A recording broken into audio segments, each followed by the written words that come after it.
नमस्कार साथियों की फैक्ट में आप सभी का स्वागत है। उम्मीद करता हूं कि आप सभी लोग बेहतर होंगे। सभी सनातनी और राष्ट्रवादी भाई बहनों से अपील रहेगी कि चैनल को सब्सक्राइब करिएगा, वीडियो को लाइक करिएगा और अधिक से अधिक लोगों तक शेयर कर दीजिएगा। सभी सनातनी भाइयों एवं बहनों को चैत्र रामनवमी की हार्दिक शुभकामनाएं और बधाई। दोस्तों, हम लोग बात करने वाले हैं तमिलनाडु की पॉलिटिक्स में। तमिलनाडु की पॉलिटिक्स में इस समय हाई वोल्टेज ड्रामा चल रहा है, या यह कह सकते हैं कि तगड़ी सियासत चल रही है, तगड़ी राजनीति चल रही है। अन्नामलाई अन्नामलाई के चार्म, अन्नामलाई के विश्वास और अन्नामलाई की मेहनत की वजह से भारतीय जनता पार्टी अपने दम पे पहली बार तमिलनाडु में 11% वोटों की प्राप्ति करती है लोकसभा चुनाव में। अन्नामलाई बहुत कम एज के हैं, अभी 40 के आसपास के हैं या 40 के हो चुके होंगे। आईपीएस रहे, आईएम लखनऊ से पढ़े हुए हैं और वो कितने अच्छे हैं और कितना अच्छा बोलते हैं और कितनी अच्छी उनकी पॉलिटिकल समझ है, यह सब कुछ आप लोग उनके बारे में जानते हैं। लेकिन अचानक से खबर आती है कि अन्नामलाई तमिलनाडु के बीजेपी अध्यक्ष के पद पे नहीं रहेंगे। कुछ लोग इसको हटाना कह रहे हैं, कुछ लोग कह रहे हैं कि नहीं, उनसे बोला गया तो उन्होंने स्वेच्छा से त्याग पत्र दे दिया। अन्नामलाई ने यह घोषणा खुद कर दी कि मैं तमिलनाडु के बीजेपी के अध्यक्ष पद की रेस में नहीं हूं। मैं पार्टी के लिए काम करता रहूंगा, पार्टी हित के लिए काम करता रहूंगा और पार्टी जो कुछ भी मुझे सौंपेगी कार्य, मैं उसको करूंगा। इन्हीं सारी चीजों के बीच में एक खबर और तैरने लगी कि अन्नामलाई को दिल्ली लाया जा रहा है। अब दिल्ली क्यों लाया जा रहा है? क्या उनको राज्यसभा भेज करके मंत्री बनाया जाएगा या कुछ और बड़ा पद दिया जा सकता है? और बड़ा पद का मतलब हो सकता है कि उनको पार्टी का महासचिव बना दिया जाए। फिर एक सेक्शन ने यह कहना शुरू किया कि अन्नामलाई बीजेपी के राष्ट्रीय अध्यक्ष पद की दौड़ में भी हो सकते हैं। देखिए, भारतीय जनता पार्टी कुछ भी कर सकती है। अन्नामलाई की एक्सेप्टेबिलिटी है, यूथ में एक्सेप्टेबिलिटी है और भी सब जगह है। बाकी लोगों में प्रधानमंत्री नरेंद्र मोदी की भी एक्सेप्टेबिलिटी है, इधर योगी आदित्यनाथ जैसे नेता हैं, तो भाजपा को बहुत समस्या नहीं है। अगर अन्नामलाई को भाजपा राष्ट्रीय अध्यक्ष बनाती है तो मुझे नहीं लगता कि कोई नुकसान का सौदा होगा। इससे दक्षिण भारत भी, जो भारत का दक्षिणी हिस्सा है, वह भी सधेगा। क्यों सधेगा? तमिलनाडु से खुद आते हैं, कर्नाटक कैडर के अधिकारी रहे हैं, कर्नाटक में भी उनकी लोकप्रियता है और केरल में भी उनकी लोकप्रियता है। साथ के साथ उनकी थोड़ी सी भी कम लोकप्रियता उत्तर प्रदेश, बिहार, राजस्थान, इस तरीके के स्टेट में नहीं है। अन्नामलाई भारत में बराबर पॉपुलर है, तो एक इसका फायदा भी उठाया जा सकता है और यूथ को अट्रैक्ट करने के लिए भी अन्नामलाई को बीजेपी का राष्ट्रीय अध्यक्ष अगर बनाया जाए तो कोई बुराई नहीं होगी। लेकिन बनाना भारतीय जनता पार्टी को अब हमारे और आपके कहने से तो होगा नहीं। खैर, लेकिन और क्या क्या चल रहा है और इससे क्या क्या बातें निकल करके आई। एक बात और निकल करके आई कि एआईएडीएमके नहीं चाहती है कि गठबंधन हो तो अन्नामलाई बीजेपी के प्रेसिडेंट रहें, और ये कुल बड़ा सिलसिलेवार हो रहा है। तो उसी पे हम लोग चर्चा करेंगे, बात करेंगे। और संयोग कैसा है कि आज ही प्रधानमंत्री नरेंद्र मोदी तमिलनाडु के दौरे पर भी हैं, श्रीलंका से वापस आए हैं, तमिलनाडु में वो दौरे पे हैं और एक बहुत ही ऐतिहासिक ब्रिज का उद्घाटन करने भी जा रहे हैं। तो खबर क्या है? पहली खबर यह थी कि तमिलनाडु में बीजेपी को पहचान दिलाई, पीएम मोदी ने पीठ ठोकी। फिर अमित शाह ने क्यों मांगा अन्नामलाई का इस्तीफा? देखिए, अन्नामलाई के कहने पर ही एआईएडीएमके से गठबंधन नहीं हुआ। अन्नामलाई का यह मानना था कि भारतीय जनता पार्टी को अगर तमिलनाडु में ग्रोथ करना है तो फिर अकेले मेहनत करनी पड़ेगी। सीटें तो नहीं दिला पाए अन्नामलाई, लेकिन भारतीय जनता पार्टी को तमिलनाडु की राजनीति में डीएमके के अगेंस्ट स्थापित करने में सफल रहे। ग्राउंड पे वोट कितना है, वोट कितना नहीं है, वो एक अलग विषय है। सीटें कितनी आई, सीटें कितनी नहीं आई, वो भी एक अलग विषय है।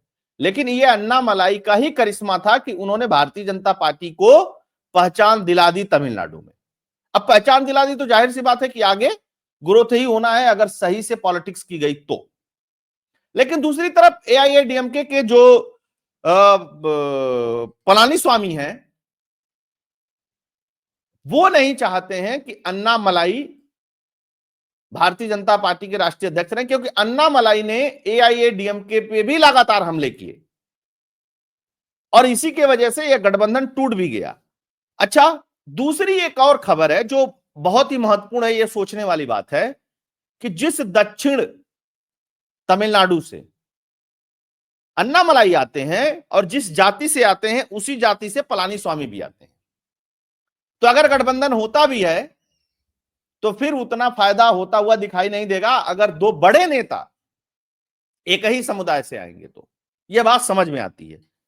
वहीं पे दक्षिण भारत में और बहुत लंबे समय से एआईएडीएमके के साथ जुड़ी हुई एक वोटर जाति है जिसका नाम है थेवर। थेवर जाति से आती थी शशिकला, जो जयललिता की दोस्त थी, आप लोगों को पता होगा, फिर वो जेल चली गई, पार्टी से उनको निकाल दिया गया। और साथी के साथ ओ पनीरसेल्वम भी थेवर जाति से आते हैं और उसी एरिया से आते हैं, और ये दोनों एआईएडीएमके के पास नहीं है। एक और थेवर जाति से बड़े नेता आते हैं नागेंद्रन, वो भारतीय जनता पार्टी ज्वाइन कर चुके हैं। लोग बता रहे हैं कि वो भी भारतीय जनता पार्टी के अगले प्रदेश अध्यक्ष के रूप में प्रबल दावेदार हैं। साथ के साथ एल मुरुगन जो दलित जाति से आते हैं वो भी भारतीय जनता पार्टी के अध्यक्ष पद के रेस में है, और सौंदरराजन नाडर समुदाय से आते हैं, वह भी भारतीय जनता पार्टी के अध्यक्ष पद की रेस में है। तो एक कॉम्बिनेशन यह बनाया जा रहा है कि भैया एक जाति का एक बड़ा नेता, चाहे वो एआईएडीएमके में हो और चाहे वो भारतीय जनता पार्टी में हो, तब जाकर के हमको प्रॉफिट मिलेगा, हमको फायदा मिलेगा, और तब डीएमके को सत्ता से हटाना आसान रहेगा। तमिलनाडु की राजनीति में कई सारे प्लेयर हो चुके हैं। अब जब कई सारे प्लेयर हैं तो जाहिर सी बात है कि गुट बन रहा है। डीएमके अपना गुट बनाने की कोशिश में है, एआईएडीएमके और बीजेपी अपना गुट बनाने की कोशिश में है। एआईएडीएमके और बीजेपी अगर आपस में मिलकर के चुनाव लड़ती हैं तो यह संभावना बन सकती है कि डीएमके को हटाया जा सकता है। लेकिन अगर ये दोनों अलग अलग चुनाव लड़ते हैं तो जिस तरीके से वोटिंग कॉम्बिनेशन है, मुझे नहीं लगता कि एआईएडीएमके सत्ता में या बीजेपी सत्ता में वापस आ सकती है, क्योंकि 11% वोट से आपको 35-40% वोट तक पहुंचना बहुत ही मुश्किल काम है। आप 11% से बहुत कोशिश कर लेंगे, बहुत मेहनत अकेले कर लेंगे तो 14-15% पहुंच जाएंगे, आपको 2-4 सीटें मिलेंगी, फिर डीएमके जीत जाएगी। तो डीएमके को अगर टेंशन देना है, डीएमके से सत्ता छीनना है, तो जाहिर सी बात है कि यह प्रयोग करना जरूरी है। हाँ, अगर आप इस बार डीएमके को नहीं हटाना चाहते हैं तो जाहिर सी बात है आप अकेले अकेले भी चुनाव लड़ सकते हैं, लेकिन मुझे लगता है कि भारतीय जनता पार्टी किसी भी कीमत पे डीएमके को हटाना चाहती है। ऐसा जिस तरीके की राजनीति हो रही है उससे ये बातें समझ में आ रही है। लेकिन जो लोग ये कह रहे हैं कि अन्नामलाई की राजनीति खत्म हो गई और मजे ले रहे हैं, अन्नामलाई की राजनीति खत्म नहीं हुई, अन्नामलाई की राजनीति शुरू हुई, और निश्चित तौर पे अन्नामलाई को बड़ा पद दिया जाएगा, क्योंकि अन्नामलाई की इंपॉर्टेंस को सारे नेता जानते हैं और प्रधानमंत्री नरेंद्र मोदी भी इस बात को जानते हैं, और उन्होंने खुल करके किसी प्रदेश अध्यक्ष की तारीफ की है तो उसमें से एक अन्नामलाई है। वो वीडियो आप लोगों ने देखा भी होगा जब उन्होंने एएनआई को इंटरव्यू दिया था। अच्छा, एआईडीएमके के साथ गठबंधन के लिए मंच तैयार कर रही बीजेपी, अन्नामलाई के बयान ने बढ़ाया राजनीतिक तापमान। चलिए भाई, अच्छा एक चीज और देखने को मिली, अन्नामलाई जब प्रेस कॉन्फ्रेंस करने आए तो उनके चेहरे पे कहीं शिकन नहीं थी। इससे ही एक बात और तय हो गई थी कि नहीं, सब कुछ ठीक चल रहा है, बहुत दिक्कत नहीं है। एक बात और कहा गया कि बीजेपी में नेता प्रतिस्पर्धा नहीं करते। ईपीएस अमित शाह की दिल्ली बैठक के कुछ दिन बाद अन्नामलाई तमिलनाडु पार्टी प्रमुख दौड़ से पीछे हट गए हैं। ठीक, अब हुआ क्या क्या, ये देखिए, बड़ा जोरदार था और सीक्वेंस वाइज हो रहा है। सेंगोटियन एक बड़े नेता हैं और कहा जाता था कि जयललिता की मृत्यु के बाद हो सकता है यही मुख्यमंत्री बनेंगे तमिलनाडु के, लेकिन मुख्यमंत्री बन गए कोई और। ठीक, सेंगोटियन 77-78 साल के हैं, ये मुलाकात करते हैं अमित शाह से दिल्ली में।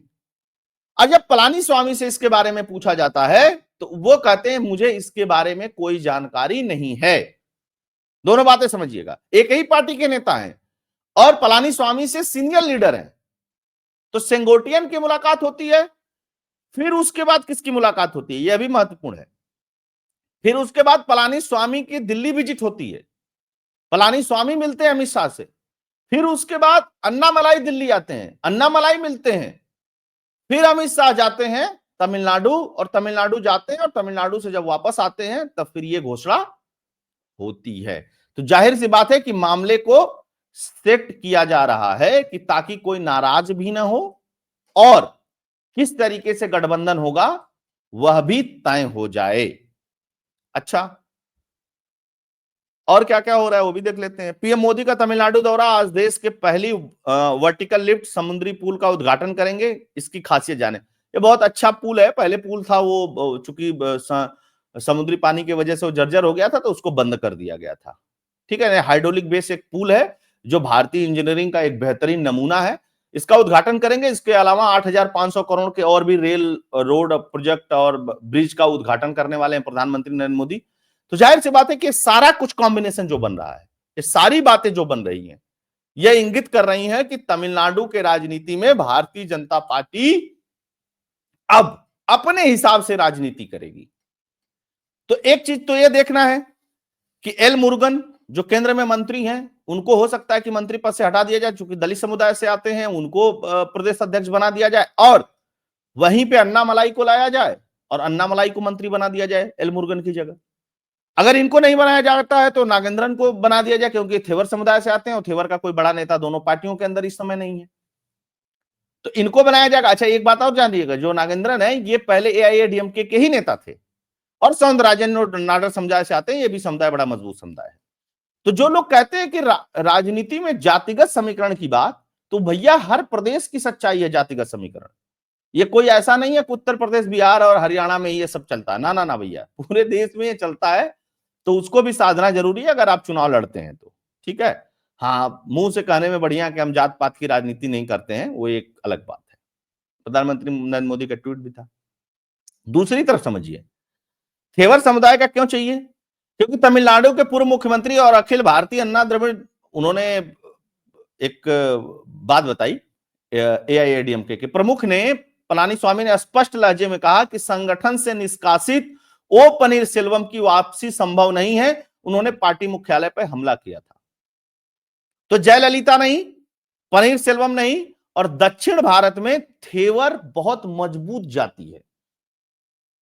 अगर थेवरों का वोट नहीं मिला तो जो भी वहां से 40-42 सीटें आती हैं वो जीतना बहुत मुश्किल होगा। तो इस कॉम्बिनेशन को देखते हुए लगता है कि नागेंद्रन जी को भारतीय जनता पार्टी प्रदेश अध्यक्ष बना सकती है।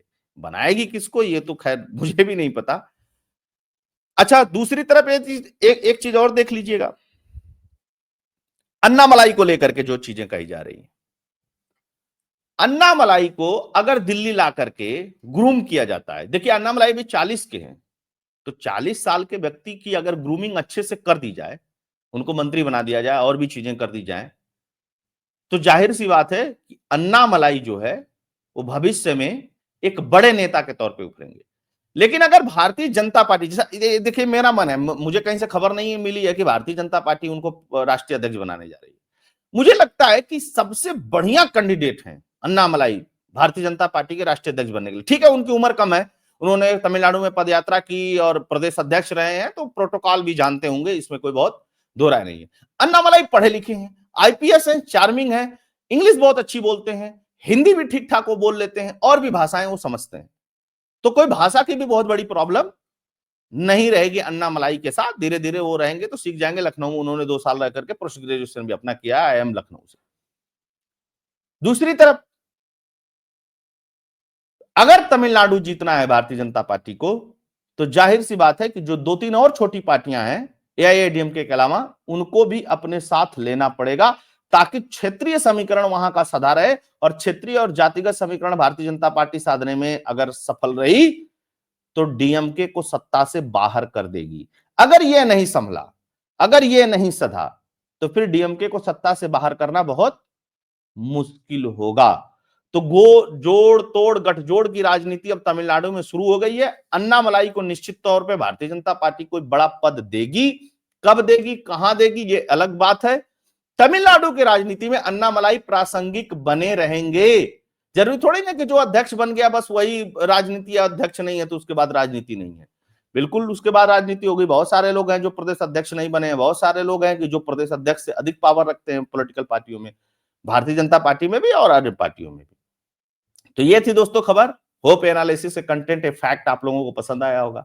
पसंद आया होगा तो वीडियो को अधिक से अधिक लोगों तक शेयर कर दीजिएगा, चैनल के लिए डोनेट करते रहिएगा, कंट्रीब्यूट करते रहिएगा। आप सभी जुड़े, बहुत बहुत धन्यवाद। जय हिंद, जय भारत, जय श्री राम।